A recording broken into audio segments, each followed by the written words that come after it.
ideia que é uma expectativa, né? Ela sempre fala de futuro, sempre fala daquilo que a gente aguarda, mas é uma expectativa que não é de qualquer forma. Ah, eu espero e sei lá, talvez aconteça, talvez não aconteça. Não, a esperança que vem de Deus, principalmente, ela é uma expectativa confiante e alegre daquilo que nós estamos colocando a nossa esperança. E tem um texto que eu vou ler, que vai ser o nosso texto base, que está em Colossenses 1, 26 e 27. Fala assim, quem quiser abrir aí, Colossenses 1, do 26 ao 27.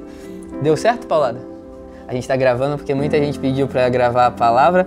Aí tô até com um negocinho aqui, mas tá discreto, não tá? Colossenses 1, 26 e 27 fala assim: o mistério que esteve escondido durante séculos e gerações, mas agora foi manifestado aos seus santos. Não sei se você sabia, mas se você tá em Jesus, ele te chama de santo. Que doido, né? E fala assim, a nós, Deus quis dar a conhecer a riqueza da glória desse mistério entre os gentios. Gentios era quem não era do povo de Israel, sem ser os judeus, ou seja, eu e você, nós éramos gentios porque não somos do povo de Israel. Diz assim, que é Cristo em vocês, ou Cristo em nós, a esperança da glória. Então, esse texto ele é muito bacana porque ele fala que tinha um mistério escondido durante os séculos, durante todo o Antigo Testamento. A gente vê Deus se manifestando a Moisés, a Abraão, a Salomão, a Davi, a tantos homens de Deus, e parecia que Deus estava se manifestando tão claramente, mas a Bíblia vai falar que mesmo para esses homens que Deus se revelava, tinha um mistério que foi guardado até o tempo em que Jesus veio, morreu, ressuscitou, e aí ficou disponível pra gente que cria nele, que era... E qual era o mistério, né? Meu Deus, alguém chega, olha, eu tenho um mistério pra sua vida, você já fica arrepiado, já fica animado, já vai naquela expectativa. E aí Paulo fala, o mistério que esteve escondido por tanto tempo é que agora Cristo em nós, Cristo dentro de nós, nos dá a esperança da glória. Amém? Que glória? Glória da vida eterna, glória da eternidade, quando viveremos com Ele para sempre. Uma glória para a gente viver a nossa vida cotidiana, uma glória que é para tocar tua mente, tua emoção, teu coração, teu espírito, teu corpo. Então isso é um mistério, tá? Então hoje a gente estava falando sobre esperança, e eu amo esse texto porque ele fala, Cristo em nós é esperança. E o que a gente falou? Esperança é expectativa, confiante e alegre. Então não está dizendo Cristo em nós, o texto, né? Eu fiquei meditando e falou assim, Cristo em nós não é o pensamento positivo da glória. Né? Não sei lá se você sempre foi cristão ou não, mas tem várias religiões que falam, não, pensa positivo que vai dar certo, pensa positivo que vai dar certo. Realmente, se você pensar positivo, é melhor do que você pensar negativo, né? Mas pode não dar certo. Por mais positivo que você pense, tem coisas que vão dar errado. Por mais positivo, vibração, energia, coloca o cristal, engole o cristal, tatua um cristal em você, as coisas ainda assim podem dar errado. Porque não é Cristo em nós o pensamento positivo que gera glória, não. É uma firme esperança, amém? É Jesus, a Bíblia fala que Jesus ele é uma esperança que é âncora para nossa alma, que é segurança, que é certeza. Também fala assim, não fala Cristo em nós é o otimismo da glória. Né? Eu tava pensando sobre isso, aí eu li um texto, apareceu assim no Instagram, né? Fala, algumas pessoas veem espinhos nas rosas, outras percebem que mesmo espinhos possuem rosas. Eu falei, meu Deus, filosofou. E tem gente que é assim, né? Tem gente que tá chovendo, fala, meu Deus, tá chovendo. Aí ela fala, não, tá chovendo, mas tá regando as plantas, tá sendo água pro passarinho. E às vezes você só queria alguém pra reclamar ali junto contigo, né? Mas ser otimista é melhor do que ser pessimista, né? Viver com o pessimismo, ele sempre te faz ver o lado negativo das coisas, aquilo que vai dar errado. A gente tava com uma amiga nossa em Cabo Frio, e toda vez que ela fica doente, ela acha que ela vai morrer. Tipo assim, muito sério. Aí uma vez ela ficou doente, ela chegou pro marido dela e falou, ela tava com uma dor de cabeça muito forte. Aí ela falou, olha, eu libero a sua vida, segue ela depois, acha outra mulher, vai e tal. Aí quando ela melhorou, ela falou, não libera a tua vida nada, volta. Então a pessoa pessimista, às vezes ela faz uma tempestade em copo d'água. Então talvez seja melhor mesmo ser otimista, mas Cristo em nós não traz só pensamento positivo, não te torna só otimista. Ele fala, Cristo em nós é a esperança da glória. E isso é muito mais forte, é muito mais poderoso, é muito mais profundo. E hoje a gente vai falar um pouco sobre Jesus, ele vai ser o tema da nossa mensagem hoje. E eu quero te mostrar como Jesus ele é a esperança de tudo. A gente vai ver na Bíblia, Cristo ele é a esperança para as nações. ele é a esperança para a própria criação, que depois do pecado, a Bíblia fala que começou a ter uma queda na criação, começou a ter corrupção. Cristo é a esperança da natureza, Cristo é a esperança do meu, do teu coração, Cristo é a esperança do perdido, Cristo é a esperança do cansado, Cristo é a esperança do sobrecarregado. Ele fala, venham a mim para que vocês tenham descanso. Amém, filho? Vai falar também? Na outro culto ele ficou falando o tempo inteiro. E eu quero falar isso com vocês. Olha o que diz Mateus 12, do 15 ao 21. A gente vai ler alguns versículos hoje. E fala assim, mas Jesus, sabendo disso, afastou-se dali. Ele estava ali com a multidão, né? Muitos o seguiam e a todos ele curou, advertindo-lhes, porém, que não o expusessem à publicidade. Então, durante um tempo, Jesus curava as pessoas e falava, fica quieto. Só que, cara, impossível, né? Imagina você estar doente vários anos e ele te cura, não tem como não falar. Mas ele até pedia isso, pessoal. Aí ele falou assim, isso aconteceu para se cumprir o que foi dito por meio do profeta Isaías. Aí Jesus começa a falar sobre si mesmo. Eis aqui o meu servo, que eu escolhi, o meu amado, em quem a minha alma tem prazer. Farei repousar sobre ele o meu espírito, e ele anunciará juízo aos gentios. Não entrará em discussões, nem gritará, nem fará ouvir sua voz nas praças. E aí aqui tem um texto que é lindo que fala, ele não esmagará uma cana quebrada. Imagina uma cana que já está quebrada, em vez de terminar de quebrar, Jesus não faz isso, ele restaura. Ele fala, nem vai apagar o pavio que fumega, aquela chama que está pequenininha, quase apagando, né? Jesus ele não termina de apagar ela, pelo contrário, ele vem e acende de novo. Eu já quero profetizar que nessa noite, toda chama que pode estar pequena na gente, Deus vai acender novamente, amém? E aí ele fala, até faça vencedor o juízo. E olha, eu amo essa frase, diz assim, e no seu nome as nações colocarão a sua esperança. Jesus falando sobre si mesmo, diz que no seu nome, no nome de Jesus, as nações colocarão sua esperança. Então, Cristo um dia governará para sempre em paz, justiça e verdade. Isso é um pouco da base da nossa fé, que um dia aquele que morreu como cordeiro vai ressuscitar como leão, aquele que morreu como um servo vai ressuscitar como rei, vai nos governar, vai nos dirigir, vai nos guiar. Salmo 22, do 27 ao 28, fala assim, que todos os povos, raças e nações se voltarão a Ele. Se você lê Apocalipse, fala da adoração nos céus e diz que ali tinha povos de toda tribo, língua e raça e nação adorando a Ele. Então Jesus, Ele não é só a esperança para o agora, há uma esperança eterna sobre Ele, tá? Há uma esperança das... É louco isso porque a gente está no Brasil. E aí você pensa todas as nações, quem é inteligente aí, quantas nações tem no mundo? 200 e... Hã? Não é 516. Depois, se você está assistindo o vídeo, dá um Google aí. Mas acho que são 200 e poucas. 200 e poucos. Não. Cismou com 16. Mas o que ele está falando? China... Quantas? 196, eu acho. Tá, por aí. O que ele está falando? China, Brasil, Argentina, Rússia, Uruguai, Paraguai, as nações africanas, as nações da Ásia, as nações da Europa, todas elas colocam a esperança no nome dele. E a gente vê, cara, se olha Brasil, há muita injustiça. Se a gente olhar todas as nações da Terra, há injustiça porque são governadas por homens e nós somos falhos. Mas um dia é como se as nações silenciosamente, ou talvez às vezes até com um som, clamasse: Senhor Jesus, em Ti colocamos a nossa esperança. Porque um dia Ele vai redimir, é muito poderoso isso, um dia Ele vai redimir as nações. Um dia Ele vai curar as nações. Um dia Ele vai ser cura e remédio para tudo aquilo que está quebrado, ferido. Então quando a gente fala sobre Deus, sobre colocar nele a esperança, eu quero dar para você uma visão geral para depois a gente vir para a nossa vida. Então Jesus, ele é tão digno que as nações colocam a esperança nele.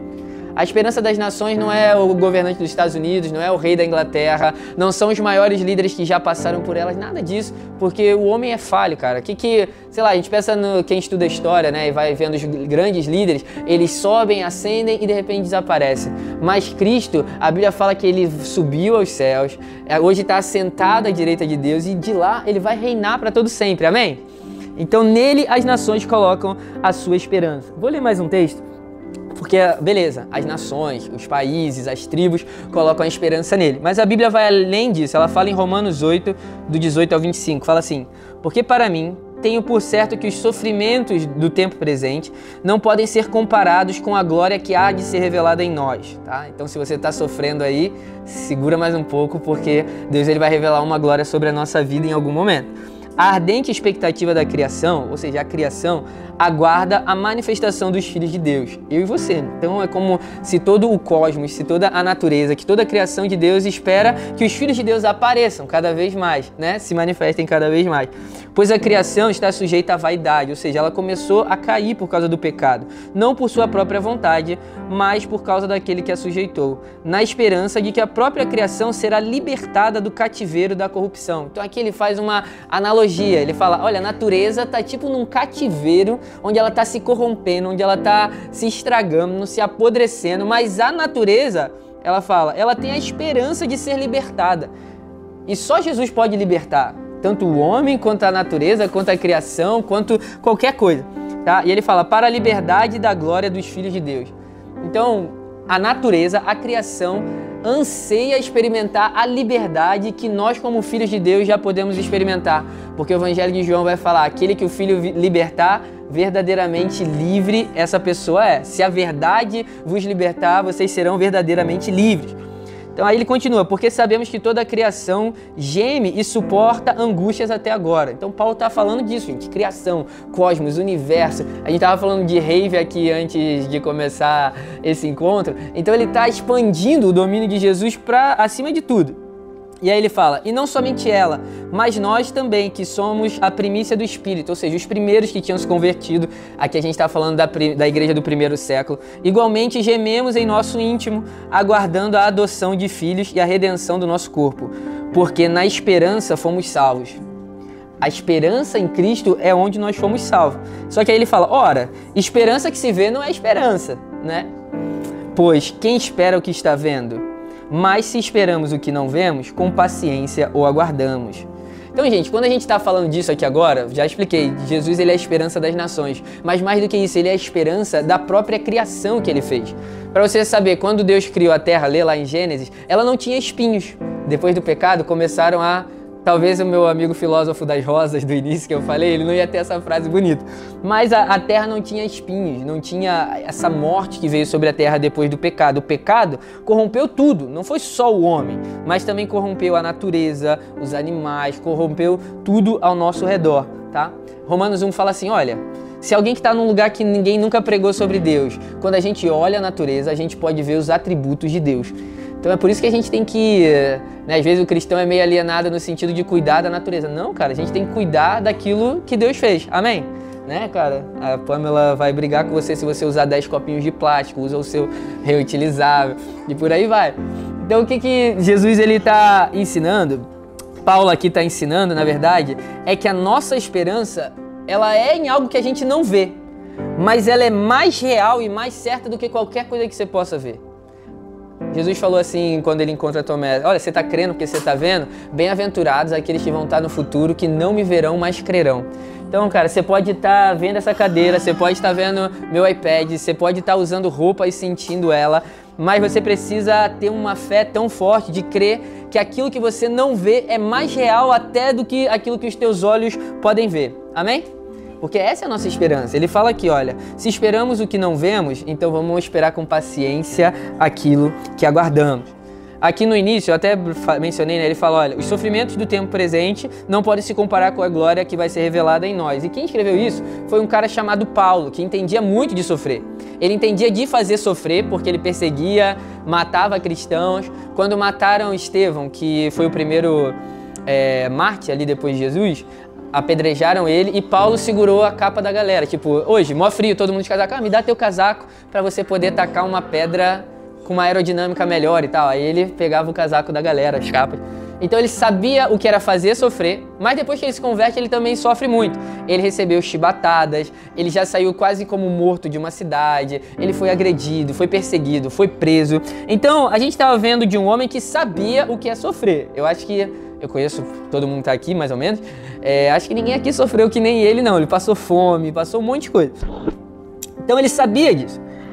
Mas ainda assim ele fala, nada disso pode se comparar com a glória futura, com a glória que nos está reservada. Peraí, ele já experimentou essa glória? Não em plenitude, mas Jesus ele derrama a glória dele sobre as nossas vidas, amém? todo sofrimento presente não pode se comparar. Eu sei que é difícil, né? Tu tá ali no perrengue, tu tá ali naquele dia que tudo dá errado e você fala, meu Deus, não pode se comparar com a glória que vai ser revelada em nós. Mas esse é o exercício da fé, é essa onde está a nossa esperança. Até os nossos corpos, ele cita aqui no versículo, ele fala, a redenção do nosso corpo, o meu corpo e o teu corpo pode hoje, né, filha? Não tá no shape que você gostaria. Projeto Verão tá vindo aí, pode falar com o Matheus, que tá cada dia mais maromba, né? Não sei o que tá acontecendo. Mas, até os nossos corpos serão glorificados. Na eternidade, naquele dia, num abrir e fechar de olhos, se a tua esperança está em Cristo, quando você estiver diante dele, já não vai haver choro, não vai haver dor, não vai haver doença. Aquilo que os nossos corpos... É aquilo que eu falei, né? O pecado, ele destruiu tudo. O corpo de Adão e Eva, ele não ia perecer. Ele não ia, né, o nosso corpo faz assim, chega num momento e ele começa a decair. Isso não ia acontecer com o homem.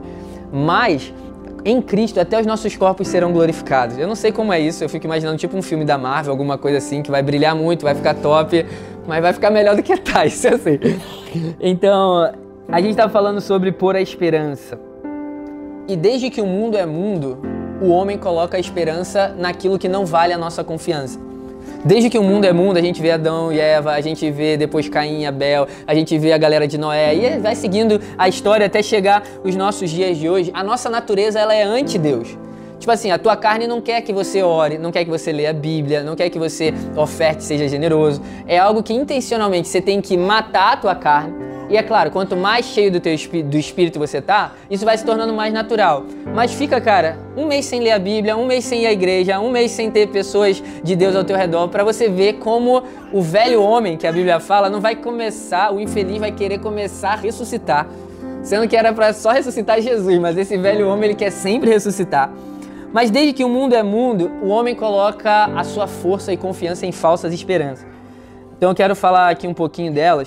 Mateus 6, 19 a 21, Jesus falou assim pra galera, não ajuntem tesouro na terra, onde a traça pode corroer, onde o ferrugem pode destruir ela e onde o ladrão pode roubar, mas juntem tesouro aonde? Nos céus, onde o ladrão não entra, a traça não vai e a ferrugem também não pode colocar nele. Então, ao falar disso, dinheiro é talvez top 1 de onde as pessoas colocam a sua esperança. Tem gente que se tá com dinheiro é uma pessoa, se tá duro é outra pessoa. Eu tava falando com a Rita, a gente tá num mês agitado, eu falei, olha, o diabo pode me perturbar tudo que ele puder, mas uma coisa que ele não tira de mim é meu sono. Eu deito e durmo. Eu falei, eu sou convertido já há 15 anos, eu falei, cara, já passei cada perrengue, mas eu deito e eu durmo. O meu sono, ele não vai tocar. Mas, se tu coloca a tua esperança nas riquezas, quando tem algum movimento dos teus investimentos, quando tem teu salário atrasa, quando uma conta vem um pouco maior do que você esperava, quando aumenta a gasolina, quando aumenta qualquer coisa, a gente se desespera. Por quê? Porque a nossa esperança está nisso. Mas se a nossa esperança estiver em Cristo, isso não nos abala, amém? Então o homem recorre a um monte de coisa. Número 1, tesouros. Jesus até falou, olha, não dá para servir a dois senhores, a Deus e as riquezas. É forte isso, porque Jesus não falou assim, ó, não dá para você servir a Deus e ao diabo. Não dá pra você servir a Deus e, sei lá, qualquer outra coisa. Ele compara no coração do homem o lugar de Deus e o lugar das riquezas. Então, gente, cuidado com o teu dinheiro, tá? Quando eu tô me sentindo meio, como é que fala? Avarento, meio pão duro assim. Sabe o que eu faço? A primeira pessoa que passa na minha frente, eu dou algum dinheiro pra ela. Eu falo, não, vou ser generoso. Então, ora a Deus pra ele te falar quando é esse momento pra eu te dar algum dinheiro. Se passar na minha frente, falar um oi, e aí eu te faço um pix. Mas eu faço isso. Se tem alguém que eu tô meio de ranço daquela pessoa, eu faço um pix pra ela. Então se você recebeu um pix ultimamente, pode ser porque eu te amo ou pode ser porque eu tava meio bravo com você. Né? Mas é por quê? Porque eu não quero que as riquezas tenham lugar no meu coração. Às vezes, quando a gente ouve sobre mamão, a gente acha os ricos, né? Nossa, os ricos. Mas às vezes você tem tão pouco e você se apega tanto àquilo que esse espírito te impede de ser generoso porque você pensa que algo vai te faltar. Gente, ninguém nunca colocou algo aos pés de Jesus e faltou por causa disso, amém? Tudo que a gente coloca aos pés de Deus, Ele multiplica. Tudo que a gente coloca na mão de Jesus, Ele faz infinitamente mais. Outra coisa que os homens colocam sua esperança no sucesso. Mateus 16, 26 fala assim, de que adianta o homem ganhar o mundo inteiro e perder a sua alma? Né? E aqui ganhar o mundo inteiro fala de sucesso. Hoje a gente pode falar de redes sociais, de influência, mas você pode pensar de tudo, trabalho, pode pensar na tua figura, na tua imagem de sucesso. A tua imagem de sucesso diz muito sobre você. Quando é que você saberia que você tem sucesso na tua vida? Para mim, é ter uma família bem estabelecida, é poder pagar minhas contas, é ter um pouco mais para poder guardar, me planejar para o futuro. Mas tem gente que não tem essa figura de sucesso. Às vezes você está num lugar onde Deus já proveu, já supriu tudo que você precisa e você não consegue celebrar. Por quê? Porque sucesso para você é vago. Então, que nessa noite eu vou trazer uma definição pra gente, que sucesso possa ser colocar nossa esperança em Jesus e não sair do lado dele em nenhum momento, amém? E ali o resto, minha mãe sempre fala isso, saúde e paz, o resto a gente corre atrás. É mais ou menos isso. Jesus, saúde e paz, o resto a gente corre atrás, a gente dá um jeito. Então, outra falsa esperança é isso, do sucesso, né? Quantos homens poderosos. Tem uma história de Napoleão, ele estava derrotando todo mundo na Europa, né, e aí ele vai enfrentar a guerra na Rússia. Ele falou, vou derrotar também. E vai para lá com milhares e milhares de soldados. Só que ao chegar na Rússia, era uma outra guerra, um outro território, eles enfrentam um inverno rigoroso e ele é humilhado depois de alguns anos e retorna à França. Então, mesmo os homens que tiveram sucesso, o sucesso não pode ser o lugar da tua esperança, porque o sucesso de hoje não é garantia do sucesso de amanhã. Aquilo que tem dado certo na tua vida hoje, pode vir um vento e as coisas mudarem. E aí? Você vai desanimar? Vai perder a fé? Vai perder a esperança? Não, nossa esperança está em Jesus, tá? Salmo 20, do 7 ao 8. Ah, eu não anotei. Alguém está abrindo aí os versículos? Salmo 20, verso 7 e 8. Deixa eu abrir aqui para ler para vocês. Esqueci.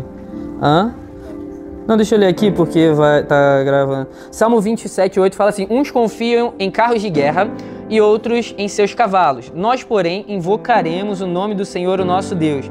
Eles se prostram e caem, nós, porém, nos levantamos, e não só nos levantamos, nos mantemos de pé. Antigamente, gente, não tinha AK-47, não tinha bomba atômica, não tinha arma laser, não tinha sniper, não tinha arma silenciosa, não tinha celular que é arma, não tinha nada disso. Então o que eles estavam falando ali? Antigamente o quê? Carros de guerra e cavalo. Então o cavalo, filho, vinha sobre você, te amassava, te ajudava a saltar, enfim, era a arma de guerra ali. Hoje você pode ver, você vai num jogo de futebol, cara, a polícia fica com uns cavalos enormes e um cacetete pra manter a ordem. Mas isso não tem nada a ver. Então o que eu tô falando? Outra falsa esperança que as pessoas têm é no seu poder, né? E aqui a gente fala de poder bélico ou qualquer tipo de poder. Ah, eu sou faixa preta, mas se o cara te der um tiro, acabou. Então, pra que tu vai arrumar briga na rua? Fica quieto. Então, antigamente, ele usa esse termo, uns confiam em carros e cavalos, nós confiamos no nome do Senhor. Quando Davi derrota Golias, ele fala, você tá vindo contra mim, quem tá com medo desse cara? Ele é só um filisteu incircunciso, um menor desse tamanho, contra um gigante que era guerreiro a sua vida toda. Ele fala, pode ter tudo ele, eu vou no nome do Senhor dos Exércitos. Então, cuidado para a gente não colocar a nossa esperança no nosso poder, naquilo que nos dá garantia. Especialmente para o Paulada, faixa preta, orelha estourada. Fica calmo na rua, tá, Paulada? Outra coisa para a gente terminar, eu quero ler aqui Jeremias.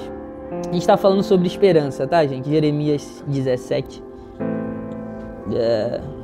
Eu botei os outros versículos, mas esqueci os outros. Fala assim, assim diz o Senhor, maldito o homem que confia no homem, que faz da carne mortal o seu braço e cujo coração se desvia do Senhor. Porque ele será como um arbusto solitário no deserto e não verá quando vier o bem, pelo contrário, morrerá nos lugares secos do deserto, na terra salgada e inabitável. A gente estava falando de deserto ali, né? Antes do culto também. E aí Jeremias continua, bendito, porém, aquele que confia no Senhor e cuja esperança é o Senhor, porque ele é como uma árvore plantada junto às águas, que estende suas raízes para o ribeiro e não se preocupa quando vem o calor, porque as suas folhas permanecem verdes e no ano da seca não se perturba nem deixa de dar fruto. Cara, eu amo essa passagem, porque uma das falsas coisas que nós colocamos a nossa esperança é no homem.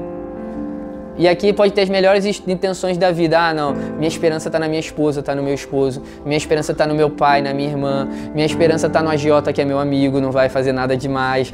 Minha esperança está naquele cara que me abre uma porta de emprego. Minha esperança está no meu contato, que me arruma um ingresso para festa. Minha esperança está no meu amigo, que sabe tudo sobre Bitcoin. Minha esperança está, sei lá, em qualquer coisa. E Deus fala, maldito é o homem que confia no homem. Ah, Bruno, então não tem que confiar em ninguém? Lógico que tem, mas não para tua salvação, não para depositar a tua esperança. E ele fala, o homem que confia no homem, se você só confiar nas pessoas, cara, você é uma árvore no deserto, sozinha, vai morrer, seca. Mas se você confia em Deus, A Bíblia fala que nós somos uma árvore plantada junto às águas que dá fruto e nem no tempo da seca fica perturbado. Gente, o que mais tem a gente perturbada por aí? Muitas vezes, talvez vários de nós aqui nessa sala estamos meio perturbados, tomando um remedinho para dormir. Eu já falei, isso aí não cola comigo, mas outras coisas eu fico irritado. Mas em Deus, a promessa dele é que a gente vai sempre frutificar. Posso ouvir um amém? Amém. E aqui pra gente fechar, Jesus é digno que a gente coloque a nossa esperança e nossa confiança. A gente está falando de esperança, beleza, Bruno? Não põe na riqueza, não põe nas pessoas, não põe no poder, não põe na arma, não põe em nada. Mas por que eu devo colocar minha esperança em Jesus? Número 1, eu já vi que todas as outras coisas são falhas. Eu já vi que todas as outras coisas são passageiras. Se você observar, eu vi um videozinho no Instagram esses dias entrevistando pessoas idosas, assim. E aí pergunto pra ela, cara, o que é o segredo da vida? O que você faria diferente? Todas elas falam, olha, dinheiro não é a resposta, não sei o que não é a resposta. Então, se você observar, se você ouvir as outras pessoas, número 1, todas as outras coisas falham. Número 2, por que colocar esperança em Deus, em Jesus? Porque Ele nos dá garantia disso. A Bíblia fala assim, que quando Ele fez as promessas para Abraão, não tendo ninguém por quem jurar, jurou por si mesmo. Ele falou, eu me garanto, Abraão, estou te dando uma promessa. Deus, mas qual a garantia? Eu mesmo. Né? É tipo assim, imagina alguém, você nasceu numa fazenda, teu pai tem uma granja. Você acorda no outro dia preocupado se vai ter ovo no café da manhã? Não. Né? O Grow e a Kel, eles têm uma empresa de fazer roupa. Já fizeram várias do Manifest, já fizeram uns bodyzinhos. Você acha, tá mó frio, meu Deus, você acha que ele vai dormir preocupado se eles vão ter roupa amanhã? Qualquer coisa eles fazem uma, cria, desenha, faz do jeito que ele quiser. Né? A Pamela vai pra praia com o Derek. Tu acha que ela fica preocupada em se afogar? Não, vai. Onda de 3 metros, me leva e vai assim, ó. Eu não sei se é com todo mundo, mas as esposas quando saem com o marido, elas entram no modo avião, não se preocupam mais com nada. O marido vai pá. Ai, que nosso não é muito assim não, que provavelmente vai dar errado se ela fizer isso. Mas vocês entenderam o exemplo? Por que colocar minha esperança nele? Porque seu nome é sobre todo nome, amém? Por que colocar minha esperança nele? Porque a Bíblia vai falar que nos céus, na terra e debaixo da terra, todo joelho se dobrará e toda língua confessará que Jesus é Senhor. A sua autoridade, a autoridade de Jesus é sobre tudo e todos. Como assim, Bruno? Olha a palavra. Ele tem autoridade sobre demônios. Quando os demônios o viam, já se manifestavam, já falavam, pra que você está atormentando a gente? Uma palavra dele, os demônios iam embora. Ele tem autoridade sobre a natureza. Um dia, numa tempestade, ele falou, mar, se acalma, vento, fica tranquilo, em nome de Jesus. Não, Jesus não falou em nome de Jesus, só falou, né? Se acalma, mar, vento se aquieta. Os pescadores estavam desesperados e Jesus estava tranquilo. Ele tem poder sobre o tempo. Aquilo que às vezes você tenta e não acontece, Jesus pode fazer em um dia, Jesus pode fazer em um segundo, Jesus pode fazer em um momento. Ele tem autoridade até mesmo sobre a morte. A gente falou aqui sobre sucesso, poder, sobre grandes líderes. Todos eles estão enterrados, mas Jesus Cristo, ele morreu e ao terceiro dia ressuscitou e vive para sempre, amém? Então é por isso que podemos colocar nele a nossa esperança. Tem um versículo que eu amo, Salmo 125, 1 e 2, fala assim, os que confiam no Senhor são como o monte de Sião, depois dá um Google para você ver como ele é, que não se abala, mas continua firme para sempre. Coloca a sua esperança nele e ele vai nos fazer ficarmos firmes para sempre. Como em volta de Jerusalém estão esses montes, né? Jerusalém está ali, esses montes estão ao redor, assim o Senhor está ao redor do seu povo. Ah, Bruno, quando? Desde agora e para sempre. Então, gente, olha a promessa dele, tá? É de agora e até todo sempre a sua presença vai estar conosco. Então, coloca a tua esperança nele. Sei que às vezes é difícil, mas coloca a tua esperança nele. Aí você pode falar, Bruno, e a minha esperança que já se foi? E a minha alegria que já se foi? E, né? Porque, cara, acontece tantas coisas. Às vezes você colocou a tua esperança no dinheiro, falhou. Putz, e agora? Às vezes você teve um relacionamento, deu errado, não, agora eu não quero me relacionar com ninguém. Aí você teve um amigo, o amigo vacilou, não, agora também não vou me abrir para nenhum amigo mais. É assim que funciona? É assim a solução? Claro que não. A solução é que Deus pode restaurar a nossa esperança. E tem um texto que está em Lamentações 3, do 21 a 25, que fala assim, quero trazer à memória o que pode me dar esperança. Não é você deitar na cama, botar o sertanejo e só trazer à memória aquela sofrência que te deixa mais triste ainda. Não. Deita, ora e traz à memória aquilo que pode te dar esperança. O que pode te dar esperança? Que as misericórdias do Senhor são a causa de não sermos consumidos. por causa das suas misericórdias, elas não têm fim, renovam-se a cada manhã. Então quando tu estiver na bad, falar, meu Deus, ferrou, acabou o mundo, apocalipse, não, cometi o maior erro da minha vida, traz à memória o que pode te dar esperança. Suas misericórdias não têm fim, se renovam a cada manhã. Se você se achega a Deus com o coração quebrantado, Ele tem perdão e restauração para a nossa vida, amém? Aí depois ele fala que é Jeremias, olha o livro, gente, o nome do livro é Lamentações. Né? Imagina, olha, Deus chega para você, olha, eu vou te usar, vai ter um livro na Bíblia. Qual vai ser o título? Primeiro, meu nome, Jeremias, né? Então ele botou lá Jeremias, ele não decidiu, não foi assim que foi decidido os nomes da Bíblia. Mas é só porque alguém decidiu depois. Mas imagina, outro livro, Lamentações. Lamentações de Jeremias, ou seja, muito ruim.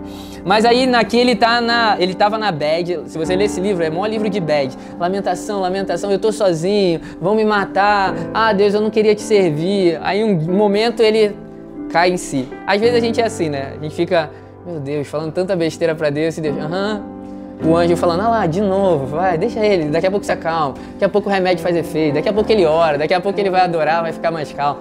E aí Jeremias se lembra das misericórdias de Deus.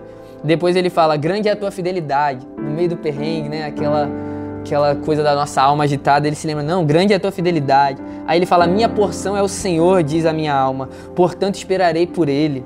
O Senhor é bom para os que nele esperam, para aqueles que o buscam. Então eu realmente sinto de Deus que hoje é uma noite da gente trazer à memória aquilo que nos dá esperança, amém?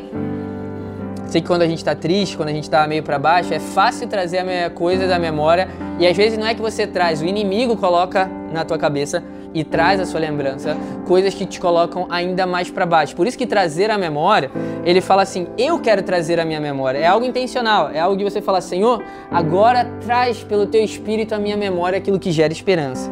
Tá? E pedir para que Deus traga isso que gera vida. E foi um pouco do exemplo de Jeremias aqui. Ele se lembrou da misericórdia de Deus, ele se lembrou da fidelidade, ele se lembrou que Deus era a porção dele, ele se lembrou que Deus era bom. Ele fala, o Senhor é bom para aqueles que esperam nele. Então eu sei que no meio da tempestade parece que tudo é ruim, tudo é descartável. No meio de transições tudo parece ter sido em vão. Mas aqui Jeremias, num livro chamado Lamentações, num livro de tristeza, ele foi um profeta, cara, lê a história dele depois, sofreu, o bicho sofreu. Ele estava falando a palavra de Deus e sendo perseguido por causa disso, por isso que ele estava meio deprê. Mas ele fala, quer saber de uma coisa? Não vou ficar deprê por causa dos homens me perseguindo, não. Vou trazer à memória aquilo que me traz esperança, amém? Então eu senti isso muito forte no meu espírito, dessa noite nós falarmos sobre isso, falarmos sobre esperança. Eu sinto que o Espírito Santo vai trazer renovação da nossa esperança pessoal, amém? Eu tentei te mostrar aqui o quão digno Jesus é que você coloque a sua confiança nele. Eu te mostrei como as nações esperam por ele, como a criação espera por ele, como ele é a esperança do perdido, mas ele também é a esperança dos seus filhos. Às vezes quando a gente já é da família, a gente fala, não, agora Deus se importa com o perdido, com as nações, com a criação, mas não comigo. Não, eu creio que nessa noite ele está aqui para renovar o nosso depositar de esperança nele, nossa certeza de que ele é digno de que nós coloquemos a nossa esperança nele, amém? Bruno, mas a igreja falhou comigo. Jesus é digno de botar a esperança nele. Bruno, as instituições falharam, os governos falharam, os meus líderes falharam. Jesus continua sendo digno de que a nossa esperança esteja sobre ele, amém? Então eu queria que a gente orasse agora nesse momento. Não seremos abalados? Pode ser. Pai, a Tua presença está com a gente aqui desde o início, desde antes de começarmos a louvar. Sei que o Senhor preparou essa noite, escolheu a dedo cada um que ia estar aqui. E eu quero te pedir, Senhor, renova dentro de nós uma certeza, a esperança que é âncora da alma. As Tuas verdades sobre nós agora é o que nós pedimos, Senhor. Eu sei que em momentos difíceis, Deus, tudo parece conturbado, caótico, Senhor. Mas o Senhor é a voz que no meio do caos declara, haja luz. O Senhor é a voz que no meio da maior bagunça consegue olhar e ver beleza, pensar lá na frente, pensar a criação, pensar naquilo que há de fazer nas nossas vidas. E o que eu quero te pedir, Senhor, nessa noite, renova a esperança de cada um aqui. Renova a nossa certeza de que não há ponto final, a não ser que o Senhor coloque um ponto final na nossa história, Pai. Renova, Senhor, a certeza e a esperança que colocamos em Ti. Rocha eterna, rocha inabalável, pedra angular. A Tua palavra fala que uma casa edificada sobre a rocha permanece, ainda que venham ventos, tempestade, que tentem sobre ela, Pai. Por isso nós queremos te pedir nessa noite, nos estabelece sobre a rocha outra vez. Nosso firme fundamento, nossa esperança inabalável é o Senhor. Nós lembramos a nossa alma de que não adianta colocar e depositar a confiança em falsas esperanças, Senhor. Por isso que entregamos o primeiro lugar em nosso coração, meu Deus. Nos ajude a te amar com tudo que temos, a te servir com tudo que temos, Senhor. Dá-nos um coração limpo, puro diante de Ti, Pai, porque queremos Te reconhecer, Senhor. A gente vai adorar mais uma canção agora. E o que eu queria de verdade é que você se abrisse com Deus, que você conversasse com Ele, pedisse para Ele renovar a tua esperança. Eu sou o primeiro a precisar disso, o primeiro a precisar ser alinhado com o coração dEle. Pai, fica à vontade aqui no nosso meio, fala conosco, Senhor, em nome de Jesus. Se erguerem